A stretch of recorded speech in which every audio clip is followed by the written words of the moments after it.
Why can't we just call her Aunt Lola? Miguel asks his mother. Tomorrow their aunt is coming from the Dominican Republic to them visit with them in their new home in Vermont. Tonight they are unpacking the last of the kitchen boxes before dinner. Because she doesn't know any English, his mother explains. Tia is the word for aunt in Spanish. Right, Mommy? Juanita asks. When their mother's back is turned, Juanita beams Miguel a know-it-all smile. Their mother is gazing sadly at a blue bowl she has just unpacked. So you see, Miguel, if you call her aunt, she won't know what you're talking. She won't know you're talking to her. That's fine, Miguel thinks. I won't have much to say to her except adios, goodbye. But he keeps his mouth shut. He knows why his mother is staring at the blue bowl, and he doesn't want to upset her in the middle of a memory. So please, Miguel, his mother is saying, just call her Tia Lola, okay? Miguel kind of nods, kind of just jerks his head to get his hair out of his eyes. It can go either way. It is the last day of January. 4 weeks ago, during Christmas break, they moved from New York City into a farmhouse Mommy rented from a realtor by phone. Miguel and Juanita's parents are getting a divorce, and Mommy has been hired to be a counselor in a small college in Vermont. Poppy is a painter who sets up department store windows at night in the city. Every morning, instead of walking to school as they used to do in New York City, Miguel and Juanita wait for the school bus by the mailbox. It is still dark when they board and drive down the dirt road past their neighbor's sheep farm to town. It is again dark when they get home at the end of the day and let themselves into the chilly house. Mommy does not like the idea of Miguel and Juanita being alone without an adult, and that in large part is why she has invited Tia Lola to come for a visit.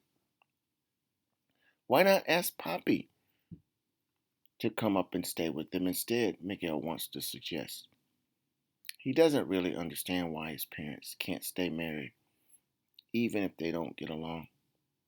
After all, he doesn't get along great with his little sister, but his mother always says, Juanita's your familia, Miguel. Why can't she say the same thing to herself about Poppy? But Miguel doesn't dare suggest this to her. These days, Mommy bursts out crying at anything. When they first drove up to the old house with its peeling white paint, Mommy's eyes filled with tears. It looks haunted, Juanita gasped. It looks like a dump, Miguel corrected his little sister. Even Dracula wouldn't live here.